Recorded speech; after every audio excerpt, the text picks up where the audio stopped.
Hi friends, ഇന്ന് നമുക്ക് വന്നിട്ടുള്ള ഒരു വർക്ക് ഒരു 5000 ലിറ്ററിന്റെ വാട്ടർ ടാങ്ക് സെറ്റിംഗ് ആണ്. അപ്പോൾ വീഡിയോയിൽ കാണുന്ന പോലെ ഈ ഒരു 9 പ്ലോട്ടിലേക്ക് വെള്ളം എത്തിക്കുക എന്നാണ് ഇന്ന് നമുക്ക് വന്നിട്ടുള്ള വർക്ക്. അപ്പോൾ ഓൾറെഡി നമ്മളിവിടെ പൈപ്പ് ലൈനിന്റെ വർക്ക് കംപ്ലീറ്റ് ആയിട്ടുണ്ട്. ഇനി നമുക്ക് ടാങ്ക് ആണ് ഇവിടെ സെറ്റ് ചെയ്യാനുള്ളത്. ടാങ്കും അതുപോലെ തന്നെ മോട്ടറിലേക്കുള്ള കണക്ഷനും നമുക്ക് സെറ്റ് ചെയ്യേണ്ടതുണ്ട്. വാട്ടർ ടാങ്കിന്റെ ഔട്ട്ലെറ്റ് നമ്മൾ 3 ഇഞ്ച് PVC പൈപ്പാണ് ഇറക്കിയിട്ടുള്ളത്. അതുപോലെ തന്നെ ഇൻലെറ്റ് പൈപ്പ് 1.5 ഇഞ്ച് PVC ആണ്. ഇവിടെ നമ്മൾ ടാങ്കിലേക്ക് വെള്ളം എത്തിക്കുന്നതിന് വേണ്ടി ബോർവെല്ലാണ് സെറ്റ് ചെയ്തിട്ടുള്ളത്. Borewell 5 HP മോട്ടറാണ് ബോർവെല്ലിൽ ഇറക്കിയിട്ടുള്ളത്. അപ്പോൾ നമ്മുടെ പൈപ്പ് ലൈനിൻ്റെ വർക്ക് നടന്നുകൊണ്ടിരിക്കുകയാണ്.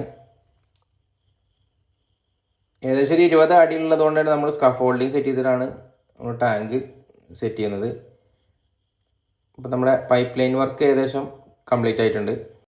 ഇവിടെ നമ്മൾ 3 inch tank connector blue type tank കണക്ടറാണ് കിട്ടിയിട്ടുള്ളത്. യൂണിയൻ ടൈപ്പ് നമുക്കിവിടെ 3 ഇഞ്ചിൽ അവൈലബിൾ അല്ലാത്ത കാരണം ഈ ഒരു ടൈപ്പാണ് സെറ്റ് ചെയ്തിട്ടുള്ളത്. അപ്പോൾ നമ്മൾ മോട്ടർ ഓൺ ചെയ്തിട്ടുണ്ട്. മോട്ടറിൽ നിന്ന് ഒരു 1.5 ഇഞ്ച് വളവ് പുറത്തേക്ക് വെള്ളം എടുക്കുന്നതിനും അതുപോലെ തന്നെ ഒരെണ്ണം നമ്മൾ ടാങ്കിലേക്കാണ് സെറ്റ് ചെയ്തിട്ടുള്ളത്. അപ്പോൾ നമ്മുടെ ടാങ്കിലേക്ക് വെള്ളം ചാർജ് ചെയ്തിട്ടുണ്ട്. ഇനി നമ്മുടെ പ്ലോട്ടിലെ ഓരോ വാൾവ് നമ്മൾ ഓപ്പൺ ചെയ്ത് വെച്ചിട്ടുണ്ട്. ഇവിടെ നമ്മൾ 9 പ്ലോട്ടിലേക്ക് വെള്ളം എത്തിക്കുന്നതിന് വേണ്ടി നമ്മൾ 3 ഇഞ്ച് PVC ഇട്ട കാരണം നമുക്ക് നല്ല പ്രഷർ കിട്ടുന്നുണ്ട്. 2 ഇഞ്ച് ഇട്ട് നമുക്ക് പ്രഷർ എല്ലായിടത്തും ഒരുപോലെ കിട്ടിക്കൊള്ളണമെന്നില്ല. അപ്പോൾ നമ്മൾ ഓരോ പ്ലോട്ട് വരെയും 3 ഇഞ്ച് PVC ആണ് സെറ്റ് ചെയ്തിട്ടുള്ളത്. അപ്പോൾ നമ്മുടെ വാട്ടർ ടാങ്ക് 5000 ലിറ്ററിൻ്റെ വാട്ടർ ടാങ്ക് ആയതുകൊണ്ട് തന്നെ നിറയാൻ ഏകദേശം ഒരു 45 മിനിറ്റ് എടുത്തിട്ടുണ്ട്.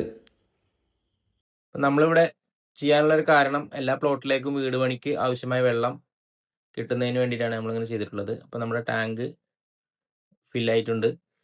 നമുക്കതിൻ്റെ പ്രഷർ ഒന്ന് നോക്കാം. ഏകദേശം എല്ലാ പ്ലോട്ടിലും ഒരേ ഒരു പ്രഷർ നമുക്ക് കീപ്പ് ചെയ്യാൻ കഴിഞ്ഞിട്ടുണ്ട്. 1 HP മോട്ടർ പമ്പ് ചെയ്യുന്ന അതേ ഒരു ഫോഴ്സ് നമുക്ക് ഇവിടെ കിട്ടുന്നുണ്ട്.